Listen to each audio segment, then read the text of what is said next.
여호와는 너에게 복을 주시기를 원하며 너를 지키시기를 원하시니라.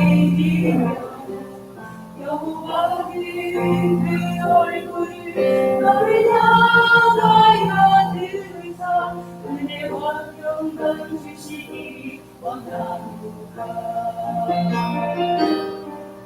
여호와는 너에게 복을 주시기를 원하며 너를 지키시기를 원하시니라. 여호와는 그 얼굴을 너를 향하여 들으사 은혜와 영광 주시기 원하노라. 너를 보배롭고 존귀하게 여기시는 하나님이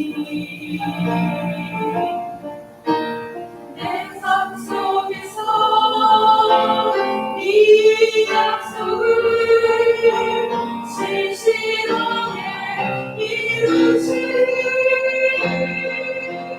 나의 기름진 것으로 하늘의 신령한 것으로 나를 굽주시고 지키신 하나님이 너의 영원 삶대로 은혜 베푸시며 영광으로 인도하시니 나의 기름진 것으로 나의 신령한 것으로 나를 굽주시고 지키신 하나님이 너의 영원 삶대로 은혜 베푸시며 영광으로 인도하시니 영광으로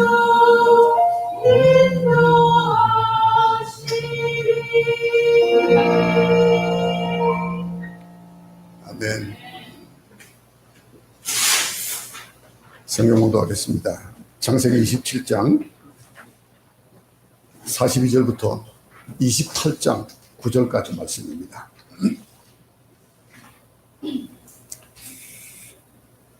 한 목소리로 합독하겠습니다. 시작. 맏아들 에서의 이 말이 리브가에게 들림에 이에 사람을 보내어 작은 아들 야곱을 불러 그에게 이르되 내 형 에서가 너를 죽여 그 한을 풀려하니 내 아들아 내 말을 따라 일어나 하란으로 가서 내 오라버니 라반에게로 피신하여 내 형의 노가 풀리기까지 몇 날 동안 그와 함께 거주하라. 내 형의 분노가 풀려 내가 자기에게 행한 것을 잊어버리거든 내가 곧 사람을 보내어 너를 거기서 불러오리라. 어찌 하루에 너희 둘을 이르랴. 리브가가 이삭에게 이르되 내가 햇사람의 딸들로 말미암아 내 삶이 싫어졌거늘 야곱이 만일 이 땅의 딸들 곧 그들과 같은 햇사람의 딸들 중에서 아내를 맞이하면 내 삶이 내게 무슨 재미가 있으리까. 이삭이 야곱을 불러 그에게 축복하고 또 당부하여 이르되 너는 가나안 사람의 딸들 중에서 아내를 맞이하지 말고 일어나 바단 아람으로 가서 내 외조부 부두엘의 집에 이르러 거기서 내 외삼촌 라반의 딸 중에서 아내를 맞이하라. 전능하신 하나님이 내게 복을 주시어 내가 생육하고 번성하게 하여 내가 여러 족속을 이루게 하시고 아브라함에게 허락하신 복을 내게 주시되 너와 함께 내 자손에게도 주사 하나님이 아브라함에게 주신 땅 곧 내가 거류하는 땅을 내가 차지하게 하시기를 원하노라. 이에 이삭이 야곱을 보내매 그가 바단 아람으로 가서 라반을 이르렀으니 라반은 아람 사람 누구의 아들이요 야곱과 에서의 어머니 리브가의 또라이더라. 에서가 본즉 이삭이 야곱에게 축복하고 그를 바단 아람으로 보내어 거기서 아내를 맞이하게 하였고 또 그에게 축복하고 명하기를 너는 가나안 사람의 딸들 중에서 내 아내를 맞이하지 말라 하였고 또 야곱이 부모의 명령을 따라 바단 아람으로 갔으며 에서가 또 본즉 가나안 사람의 딸들이 그의 아버지 이삭을 기쁘게 하지 못하는지라. 이 에서가 이스마엘에게 가서 그 본처를 의해 아브라함의 아들 이스마엘의 딸이요 느바에서 유인 마할랏을 아내로 맞이하였더라. 네.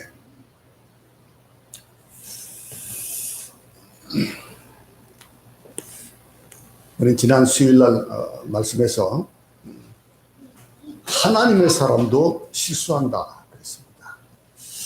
우리 인간이기 때문에 실수가 참 많아요. 근데 우리가 하나님의 사람이기 때문에 뭐 실수 안 하는 것도 아니고, 우리 인간이기 때문에 우리는 모두 다 실수를 합니다. 실수를 하고, 목사지만 저도 실수하거든요.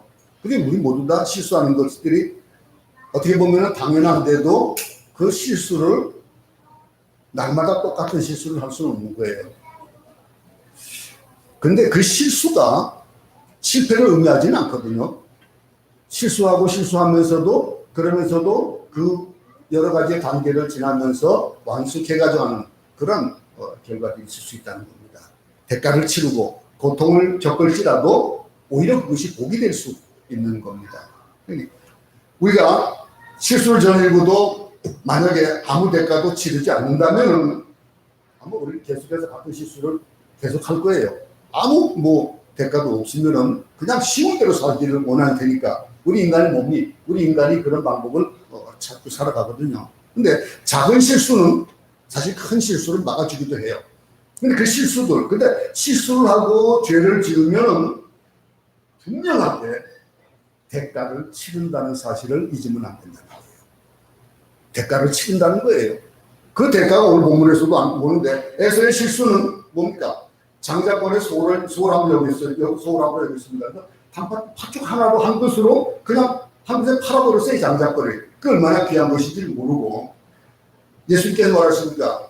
이 돼지에게 진주를 던지지 말라 그러셨잖아요. 복이 있어도 복의 가치를 모르면은 복을 잃어버립니다. 만약에 여러분들이 쉬운 얘기를 해서 여러분들에게 뭐 부모 조상 대대로 내려오던 모든 가보가 있다 칩시다. 근데 그것이 보기에는 막 헐어버리고 아무짝에도 쓸모없는 것 같지만 그 가치를 모르고 그냥 남에게 줘버리거나 버린다면 어떤 결과가 나타날 수 있겠습니까? 그것이 대가 지나가면서 뭐 얼마나 그런 많은 그런 가치를 나타낼지 모르듯이, 이게 우리에게 복에 대한 것들도 그렇습니다. 근데 이 보세요. 바로 에서가 그 복을 몰랐던 사람이에요. 그 복이 얼마나 귀중한지. 에서는요, 참 유능한 사람이죠, 따져보면. 굉장히 무한한 가능성이 있던 사람입니다. 무엇인지 하면 할 수 있는 거. 근데 그에게는 영적인 것보다는 물질적인 것에서, 세상적인 것에서 관심을 더 가졌던 것들을 우리는 본문을 통해서 알고 있죠. 그래서 결국 장자권을 잃어버렸습니다.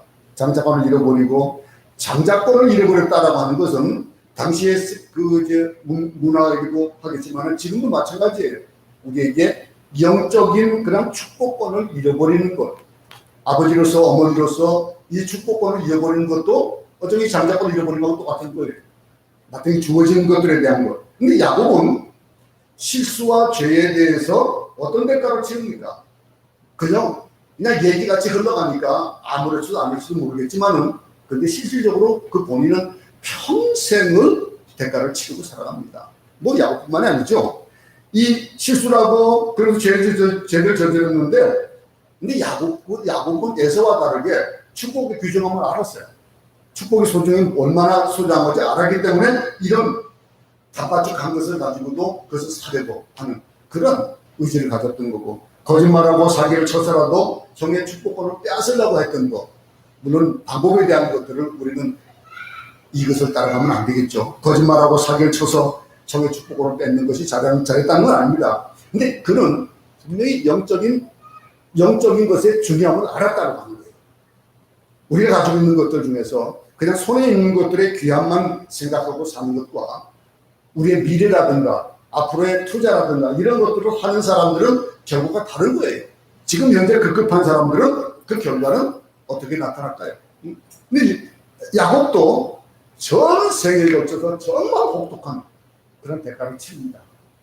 자녀들을 통해서 또 말년에는 어떻습니까? 요셉을 잃어버리는 그런 일들, 뭐 얼마나 어려운 일들을 많이 겪습니까? 그러면서 그 제일 먼저 치르는 대가가 이제 오늘 본문에 나온 거예요. 형제사이의 원수가 돼버리는 거예요. 형 에서하고 원수가 되었습니다. 41절을 보십시오. 41절 보면 그 아비가 야곱에게 축복한 그 축복을 인하여 에서가 야곱을 미워하여 신중에 이르기를 아버지를 곡할 때가 가까웠은즉 내가 내 아우 야곱을 죽이리라 하였더니 그랬습니다. 아버지를 곡할 때가 가까웠은즉 어떻게 한다고요? 내가 죽이겠다 이게. 내가 죽이겠다 이게. 에서는 한배에서 태어난 청년 야곱이 한없이 미웠습니다. 정말 아버지가 죽으면은 동생을 죽이겠다고 하는 거예요. 그 정도로 형하고 동생 사이가 이렇게 원수지간이 되어버린 거예요. 야곱은 모든 것을 다 얻은 줄 알았지만은 너무나 소중한 형제의 우애를 잃어버렸던 것입니다. 그것뿐만 아닙니다. 자기가 태어났고 가족들과 친구들이 있는 집을 떠나야 했습니다. 42절을 보면은요, 맏아들 에서의 이 일이 리브가에게 들리매 이에 오내어 작은 아들 야곱을 불러 그에게 이르되 내 형 에서가 너를 죽여 그 한을 풀려 하니 그랬습니다. 이 얘기를 리브가가 부엌에 있으면서 들었어요. 그 얘기를 듣고 많은 정보를 듣는 사람이 아니겠어요? 정보를 들었습니다. 이삭이 하는 말을 듣고 이삭에게 에서에게 할 축복을 야곱에게 하도록 만들었고, 이번에는 에서가 중얼거리는 말을 듣고 야곱을 비신시키는 그 일까지 리브가가 합니다. 그런데 결국 어떤 일이 벌어집니까? 결국 야곱은 자기 집에서 쫓겨납니다. 이게 야곱이 치르는 대가예요. 근데 이 대가가 아까도 말씀드렸지만 평생을 두고 치르는 대가예요. 이 평생을 치른다라고 하는 거 반짝인다고 해서 다금은 아니잖아요. 그 반짝이는 것, 그걸 얻었다고 생각했지만은 집어들고 보니까 그것이 금덩어리가 아니고 나를 찌르는 가시가 될 수도 있는 것들이에요. 이 세상을 사는 우리들은 마찬가지 그런 일들이 비일비재하죠. 금인 줄 알았는데 그 금이 아니고 나를 찌르는 독이 되어지는 것. 이때부터 야곱의 삶은 도망자의 삶으로 변합니다. 뭐 여러분들도 뭐 기억은 나시겠지만은 도망자라는 영화 뭐 보신 기억이 있는지 모르겠습니다. 그런데 제가 이 영화에서 발견하는 것은 저는요, 도망자의 비극은 뭘까요? 도망할 곳이 없다는 거예요. 항상 도망자가 설정이 되어지고 추격자가 설정되면은 도망자는 항상 쫓기다는 거예요. 근데 무슨 이제 그걸 또 이제 다르게 해서 잘 도망가는 그런 얘기도 있지만은 도망자가 가지고 있는 비격은 도망할 곳이 없는 거예요. 이 야곱 보세요. 도망자는 결국 추적자의 손에 잡히고 마는 건데 도피자의 삶을 보면은요, 참 지치고 고독합니다. 얼마나 고독합니까? 하나님으로부터 도망가면 갈수록 죄인의 삶은 더 비극적인 삶으로 자꾸 빠져들게 되어진다고 하는 거예요. 그 삶은 외롭고 피곤하고 심지어는 자살까지 하고 싶을 정도의 그런 어려움을 겪게 되는 그런 것들을 보게 됩니다. 어떤 사람들이 우리 사회를 가르쳐가지고 도망가는 사회다, 러닝웨이 소사이티라고 그러잖아요. 도망가고 싶고 그냥 막 부딪히기 싫어가지고 그냥 피하고 싶어하고 그런 일들. 남편과 아내는 서로에게 도망가고, 자식과 부모가 또한 서로에게 도망가고, 학생은 선생으로부터 도망가고, 국민은 정부로부터 도망가기 원하는 이런 서로 그냥 등지고 살아가는 이런 일들이 얼마나 많습니까? 안타까운 거예요. 근데요, 리브가 봅시다. 리브가는 어땠을까요? 리브가는 목표와 목적은 잘 잡았어요. 목표와 목적은 잘 잡았지만 그것을 이루는 수단과 방법이 거짓된 것이었고 사기적인 것이에요. 잘못된 방법으로 목적을 이루는 실수를 저질렀잖아요. 그래서 그에게도 혹독한 대가는 평생을 치러지게 됩니다. 여러분, 이 이후에 리브가가 야곱을 만났을까요? 못 만났을까요? 만났을까요? 못 만났을까요? 이 일들. 자, 보세요. 43절부터 44절 보겠습니다. 내 아들아, 내 말을 조차 일어나 하란으로 가서 내 오라비 라반에게 피하여 내 형의 노가 풀리기까지 몇 날 동안 그와 함께 있으라. 몇 날 동안 그와 함께 있으라 했는데 단순하게 생각했잖아요. 리브가는 아주 단순하게 생각했습니다. 야곱이 하란에 있는 오빠 집에 잠깐 피신해 있으면은 에서의 화가 곧 풀릴 것이라 생각한 거예요. 그때 다시 돌아오면 된다. 근데 이건 리브가의 착각이었습니다. 그 일은 어떻게 이어집니까? 며칠이나 몇 달 동안만 참으면 될 줄 알았는데 이후로 야곱과 리브가는 다시 만나지 못했습니다. 어머니와 아들이 이렇게 어떤 결과를 나타내는, 금방 돌아올 줄 알았던 야곱이 그녀의 생애 동안 돌아오지는 못했습니다. 이것이 끝이었어요. 영원한 이별이 되었으니까 리브가는 어떻겠습니까? 아마 그 사는 날들이 눈물의 날들이 되었을 거예요. 이 부분을 생각하지 못했었는데 저도 이 설교를 준비하다 보니까 리브가의 아픔도 좀 있었겠구나. 그러니 이 일들을 보면서 우리가 어떤 일들을 하려고 할 때 그 목적을 이루기 위해서 일을 행해 나가면서 그 수단이 얼마나 중요한지를 보여주는 거예요. 그냥 당장 이루어진 것 같았는데 보세요. 야곱이 그렇게 되어버리고 평생 동안 고생하고 리브가도 평생 고생을 하는 거예요. 못 만나는 거예요. 45절을 보십시오. 내 형 분노가 풀려 내가 자기에게 행한 것을 잊어버리거든 내가 곧 보내어 너를 거기서 불러오리라. 곧 보내어 너를 거기서 불러오리라. 어찌 하루에 너희 둘을 잃으랴 그랬습니다. 사람들 마음에 못을 박는 일을 하지 말아야 되겠다는 것을 오늘 우리 본문을 보면서도 다시 한번 생각해 봅니다. 하늘 심으면 안 돼요. 못을 박고 하늘 심고 그러면은 그것들이 그 결과가 평생을 간다는 거예요. 에세야는 풀리지 않았습니다. 쉽게 풀릴 줄 알았던 그 상처였지만 그렇지 않았습니다. 리브가는 이렇게 말했습니다. 내가 어찌 하루에 두 사람을 잃어버리겠느냐. 이 말이 무슨 뜻일까요? 이게 리브가의 비애예요. 리브가의 생각. 어찌 둘을 잃으랴. 이 말은 리브가는 이미 에서를 잃어버린 거예요. 에서의 마음을 이제 그냥 에서로부터 그 마음을 그냥 끊어버리고 야곱만 생각하고 일을 진행했잖아요. 그러니 둘 다 잃을 수는 없다 이거예요. 어찌 둘을 잃으랴. 이 에서를 잃어버렸다고 생각한다는 것. 이것도 얼마나 큰 비극입니까? 같이 살아가지만은 에서와 리브가 사이에는 금이가 가버렸던 거예요. 그렇게 살았던 이 평생을 한번 생각해 보세요. 죽을 때까지 어떤 자세로 살았을까? 그 에서를 보면서 어떤 마음을 가졌을까라고 하는 거예요. 에서 하나 잃어버린 것도 마음 아픈데 어떻게 둘을 잃어버리냐? 둘 다 잃어버린 거예요.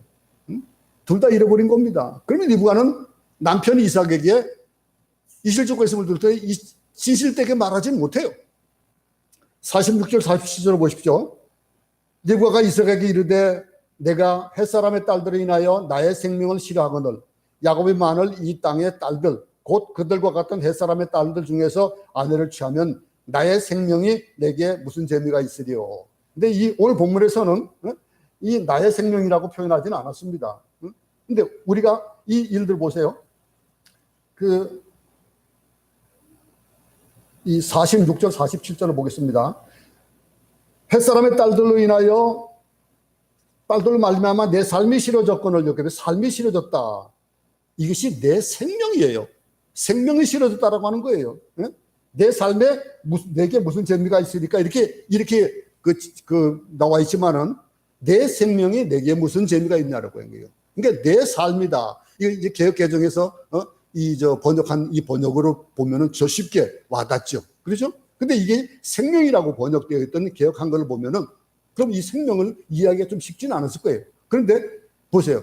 이렇게 번역되어진 이 삶이라고 번역되고 나니까 내 삶에 무슨 재미가 있냐요. 내가 무엇을 가지고 살겠냐라고 하는 거예요.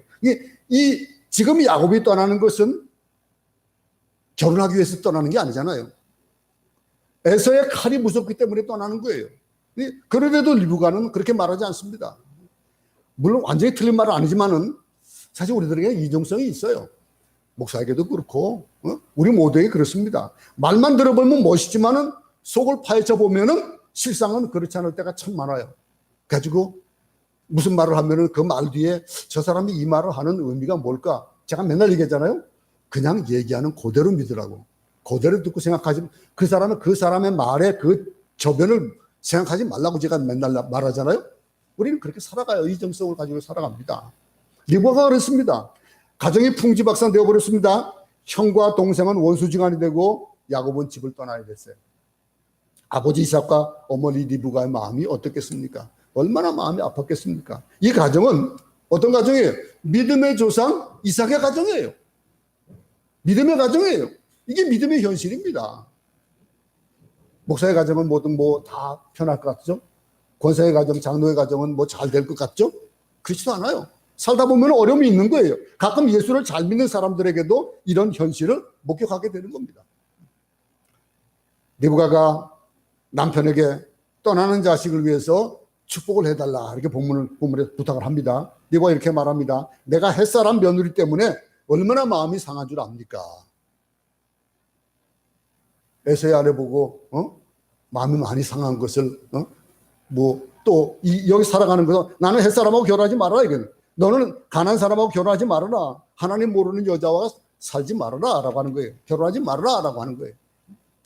결혼은 중요한 것이라고 지난번 우리 결혼에 대한 수요일날 3번 걸쳐서 말씀드렸습니다만, 이삭은 집을 떠나는 야곱에게 다른 말보다는 무슨 말을 했습니까? 하나님 모르는 이방 사람과 결혼하지 말라.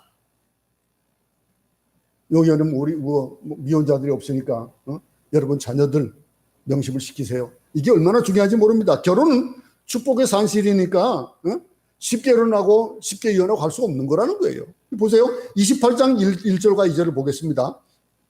이삭이 야곱을 불러 그에게 축복하고 또 부탁하여 가로되 너는 가나안 사람의 딸들 중에서 아내를 취하지 말고 일어나 바단 아람으로 가서 너의 외조부 부두엘 집에 이르러 거기서 너의 외삼촌 라반의 딸 중에서 아내를 취하라. 네 사람 중에서 가장 결정적인 실수를 한 사람이 누군지 아세요? 이삭이에요.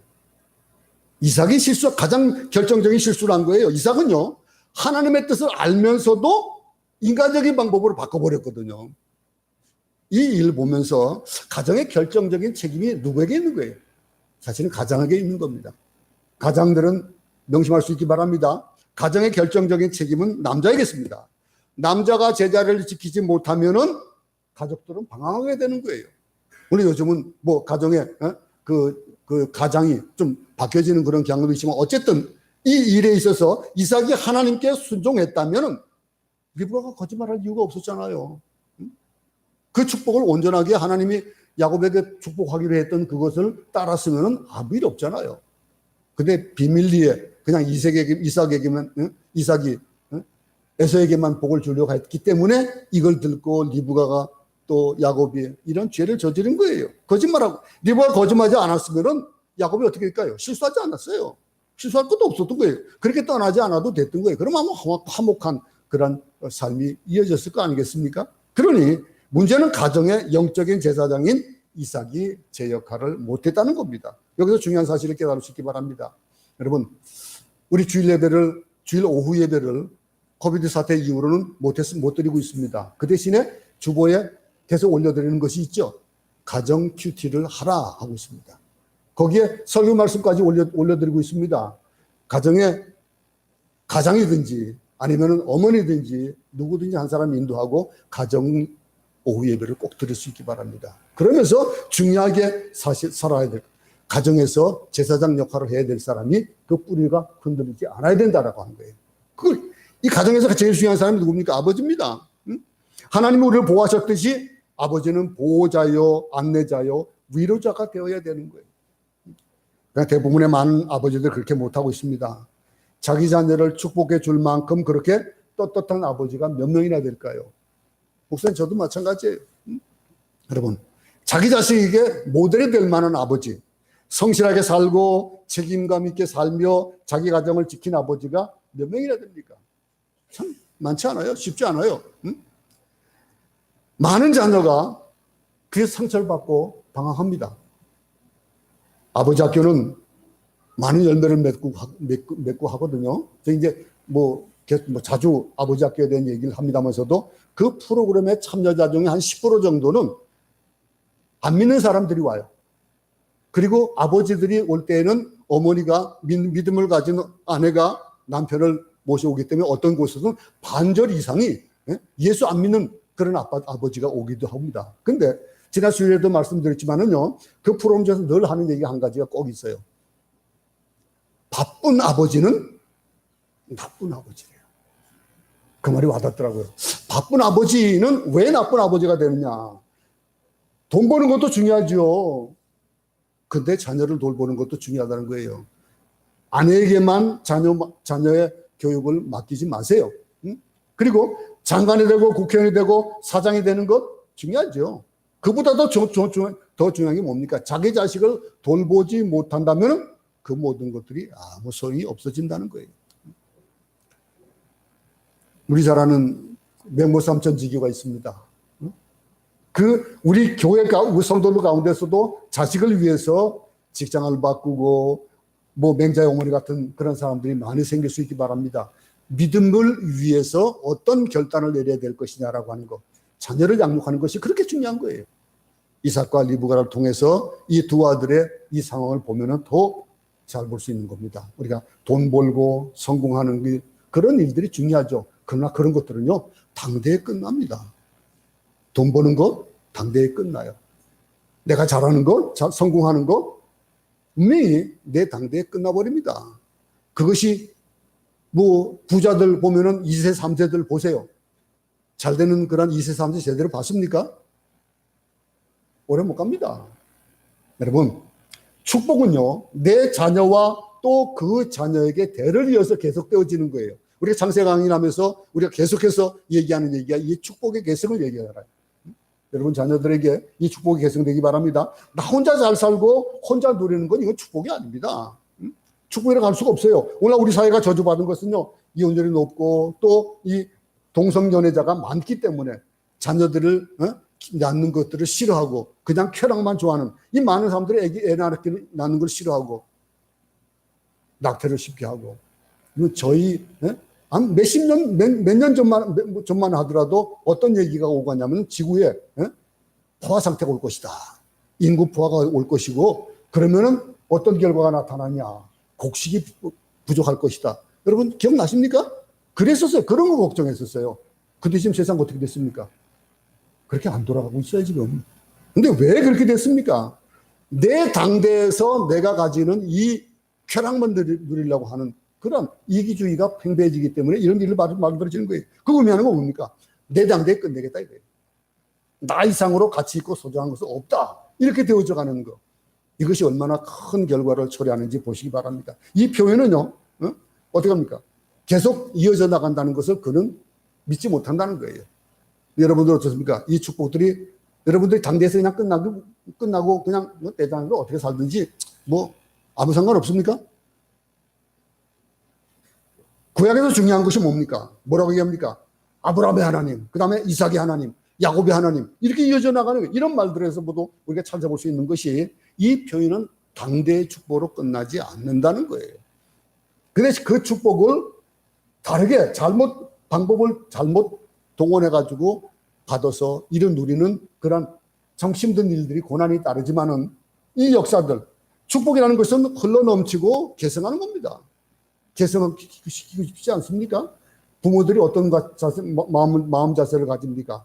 나는 고생을 해도, 나는 힘들어도 내 자녀들을 잘 되길 바라고, 나는 배고파도 내 자녀가 배부르기 원하는 것이 부모의 마음들이잖아요. 가장 중요한 가치가, 그 가치 중에 하나가 가정입니다. 가정을 소홀하면 안 되는데 현대인들은요, 그것을 소중함을 몰라요. 쾌락을 중히 여기고 자신의 사생활로 그것들을 바꿔버리는 거예요. 낙태는 여자의 권위라고 주장하는 사람들 참 얼마나 우매한지. 여러분, 이렇게 스스로 하나님께서 주시는 복의 물줄기를 끌어버리는 자들, 이런 사람들에게 하나님이 어떻게 복을 주시겠습니까? 우리는 엄청난 재앙을 준비하는 미래사회 가는 길목에 서 있다, 이렇게 얘기들 하잖아요. 근데 이 재앙의 이 일들을 우리는 끊을 수 있는 것들은 우리 대에 끊어야 된다는 거죠. 이삭은 사실 아들을 위한 훌륭한 모델은 아니었습니다. 그에게 주어진 어떤 것이 있습니까? 축복권이라는 것이 있었어요. 그 아버지 이삭이 가지고 있었던 이 축복권, 아브라함으로부터 이어지는 이삭에게 이어진, 또 이삭에게서부터 이어지는 야곱에게 이어져 나가는 그 축복들. 이 아버지는 아들을 축복할 만한 자격이 있습니다. 여러분들 부모가 자녀들에게 복을 줄 수 있는 축복권이 있다는 것을 믿을 수 있기 바랍니다. 아버지는 아버지라는 이름 때문에, 어머니는 어머니라는 이름 때문에 자녀들에게 축복을 줄 수 있다는 것들을 여러분 명심할 수 있기 바랍니다. 모든 아버지들이 자녀의 머리에 손을 얹고 축복 기도하는 아버지가 되기를 축복합니다. 여러분들이 이런 아버지가 진짜 아버지 아니에요? 그냥 당대에 끝나는 것이 아니고 이어져가는 복. 이 이삭의 이런 그 자녀를 축복하는 그 축복을 한번 우리 본문을 통해서 보겠습니다. 첫 번째는 먼저 권면을 하잖아요. 내가 이제 집을 나가 살게 되는데 내게 부탁할 것이 하나 있다 이거예요. 고민하고 있습니다. 여러분, 군대 가는 자녀들에게 무슨 얘기를 하시겠습니까? 또는 유학 가는 아들에게 무슨 말을 하겠습니까? 우리가 내 손을 떠나서 혼자 살아가야 된다. 애지중지 키우던 딸이 시집을 간다. 남의 식구가 된다. 그러면은 무슨 얘기를 하시겠습니까? 여러분도 한번 생각해 보셨습니까? 떠나가는 자녀들에게 뭐라고 얘기할 것이냐? 부모는 자녀들에게 해줄 말이 있어야 됩니다. 이삭은 그 일들을 뼈저리게 느꼈던 거예요. 얘기하고 있습니다. 이삭은 집을 떠나 아들에게 이렇게 말합니다. 절대로 하나님 모르는 이방 여자하고 결혼하지 말아라. 나 봐라 이거죠. 하나님께서 주신 네 엄마, 그 엄마를 통해서 이 또 축복의 계보를 이어져 나간다는 거예요. 해족성이나 가난한 여자하고 결혼하지 말아라. 이 권면을 하고 있습니다. 결혼은 축복의 물줄기입니다. 결혼을 잘못하면 축복이 끊어지는 거예요. 이삭은 자기 아들에게 많은 말을 할 수 있는데도 딱 한마디로 이방 여자와 결혼하지 말고 하나님을 경외하는 여자를 베풀로 삼아라. 이 말을 하고 있습니다. 이 말은 그 사람이 학력이 없고 얼굴이 못생겼다 하더라도 그것도 중요한 것이 아니라는 거예요. 중요한 것은 하나님을 경외하는 것이 중요하다라고 하는 거예요. 여러분, 고면의 말을 이어서 두 번째는 축복을 해주는데 그 축복을 한번 3절과 4절에 한번 다 같이 한번 읽어보겠습니다. 3절 4절 한번 읽어보겠습니다.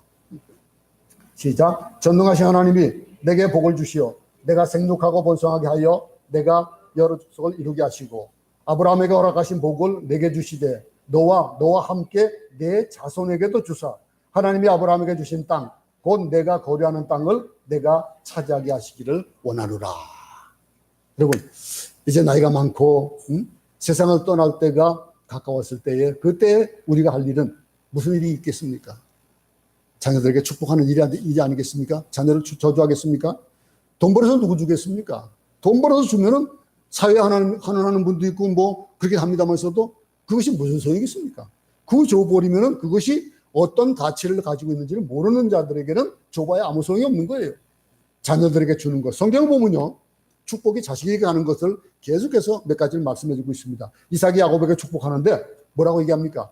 전능하신 하나님이 내게 복을 주어라고 하고 있습니다. 여러분, 복은 누가 주는 거예요? 하나님이 주시는 거예요. 그 복을 이삭이 준다고 가지고 이삭이 주는 게 아니거든요. 그 하나님이 주시는 거예요. 복의 근원은 하나님이시고 이것을 축복해 주는 그 축복권을 내가 가지고 있는데 나를 통해서 그 하나님의 복이 이어져 간다라고 하는 거예요.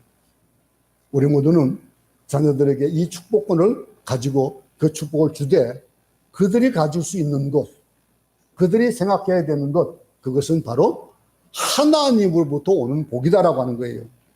생육하고 번성케 하라. 번성케 하사 너로 여러 족속 중에 이르게 하시고 허다한 민족을 만들게 하시고 하늘의 별처럼 바다의 모래알처럼 내 자손이 번성케 될 것이다 라고 하는, 이게 구약에서 나오는 축복 1호입니다.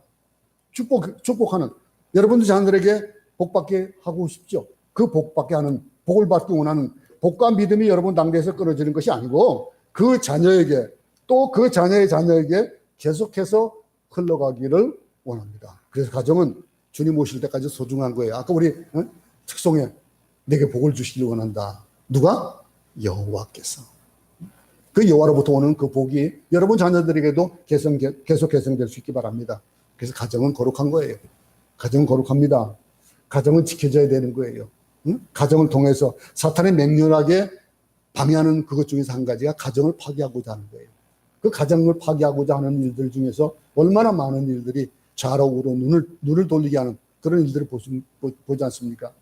우리의 눈이 자녀들에게 이어지고 그 자녀들에게 그 복이 개성되어질 수 있도록 우리의 초점을 가정에 두고 자녀들에게 주고 할 수 있기 바랍니다. 동성애자들이 애 낳기를 싫어하잖아요. 그 현상이 전 세계를 뒤덮고 있습니다.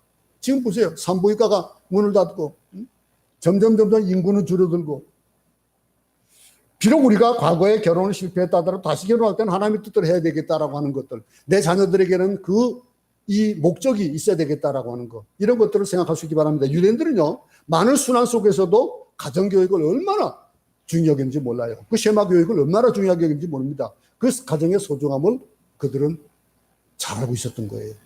여러분, 그래서 그 민족은 파괴될 수가 없는 거예요.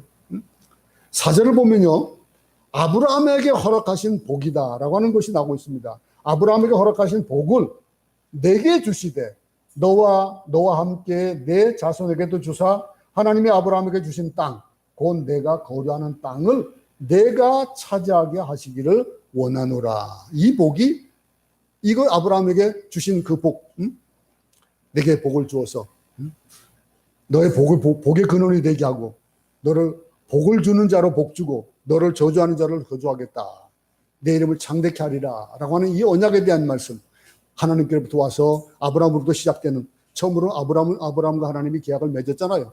그러면서 하나님이 뭐라고 했습니까? 내가 내게 복을 주고 너는 복의 근원이 되게 하고, 그 복의 근원에 대해서 너를 복 주는 자를 복 주고 너를 저주하는 자를 저주하겠다고 했습니다. 그 네 이름을 창대케 하리라고 하는 그 복은 계속해서 이삭을 통해서, 야곱을 통해서, 12지파를 통해서 나타나는 거예요. 아브라함은 그 복이 이삭에 넘어갔고, 이삭의 복은 이제 야곱에게로 넘어가는 겁니다. 그리고 계속 흘러가지고 그 복이 어떻게 흘러갑니까? 흘러넘쳐서 아브라함과 다윗의 자손 예수 그리스도라고, 그 예수 그리스도로 말미암아서 우리에게도 이 복이 이어져 나왔던 거예요. 근데 야곱은 다시 돌아와야 됐습니다. 여러분, 신약에 보면은 아브라함으로부터 시작된 복이 예수 그리스도 안에 있는 모든 자에게 흘러가는 것. 그러므로 우리 모두에게도 이 복은 흘러 넘치는 거예요. 하나님부터 오는 이 복을 여러분들 쟁취할 수 있기 바랍니다. 그 복을 당대에서 끝내지 말고 계속해서 이어져 나갈 수 있기 바랍니다. 야곱은 집을 떠났고 에서는 잘못된 결혼을 했기 때문에 고통을 겪어했었습니다. 우리 한번 5절부터 8절을 한번 다시 한번 읽겠습니다. 시작. 이에 이삭이 야곱을 보내매 그가 바다나바로 가서 라반에게 이르렀으니 라반은 아람 사람 부델의 아들이요 야곱과 에서의 어머니 리브가의 오라비더라. 에서가 본 적 이삭이 야곱에게 축복하고 그를 바다나람으로 보내어 거기서 아내를 맞이하게 하였고, 또 그에게 축복하고 명하기를 너는 가나안 사람의 딸들 중에서 아내를 맞이하지 말라 하였고, 또 야곱이 부모의 명을 따라 바다나람으로 갔으며 에서가 또 본 적 가나안 사람의 딸들이 그의 아버지 이삭을 기쁘게 하지 못하는지라.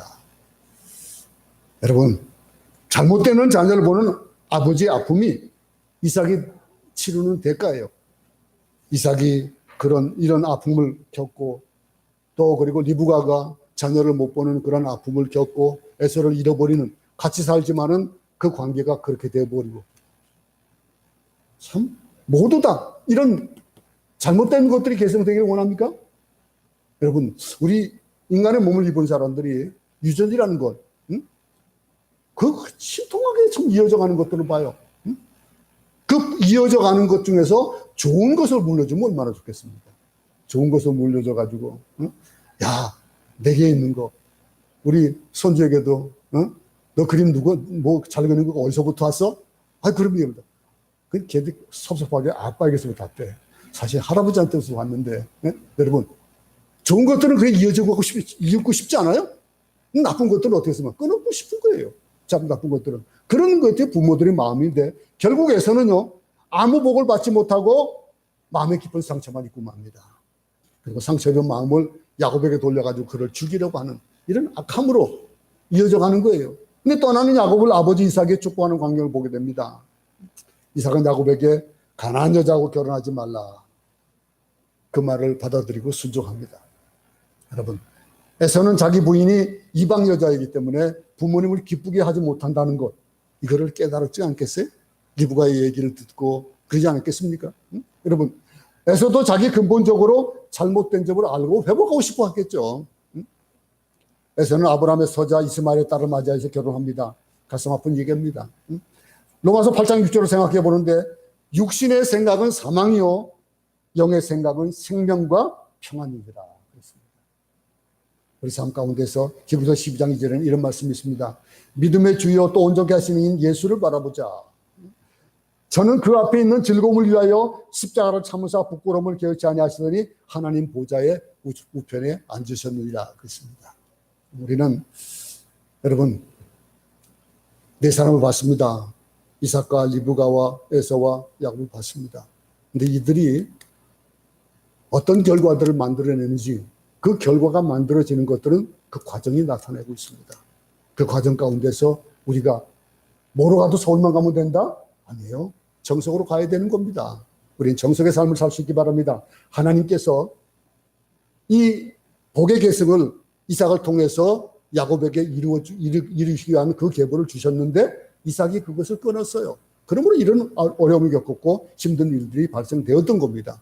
우리 삶 가운데 이런 일이 없기 바랍니다. 우리는 하나님이 계획하신 것들을 나를 통해서 이루고자 하시는 일들이 우리 모두에게 각자에게 다 있습니다. 나를 통해서 이루실 일이 뭘까? 그것을 빨리 깨닫는 사람은 복 받는 사람이에요. 그 복을 알고 그 복이 계승되기에 부족함이 없는 삶을 살게 되는 겁니다. 이삭과 같은 삶을 살지 말기 바랍니다. 리브와 같이 또 헛된 그런 방법으로 그것을 쟁취하려고 하지 마시기 바랍니다. 우리의 삶 가운데서 정말로 하나님 기뻐하시는 하나님을 중심으로 사는 그런 삶을 살 수 있기를 바랍니다. 실수를 해도 우리는 회복될 겁니다. 그러나 그 회복될 것을 바라면서 실수하지 말고 실수를 통해서 다시 한번 작은 실수를 통해서 그 실수를 상쇄해버리고 새롭게 안전하게 되어가는 바른 삶을 살아가는 우리 모두 되기 바랍니다. 하나님께 돌아오면 과거의 모든 상처를 딛고 우리는 회복될 것입니다. 실수하는 삶 속에서 우리는 목표를 한 가지 굳건히 두고 하나님을 중심하여 하나님이 기뻐하시는 삶을 우리 모든 삶 가운데서 나타내는 그런 한 주간 되시기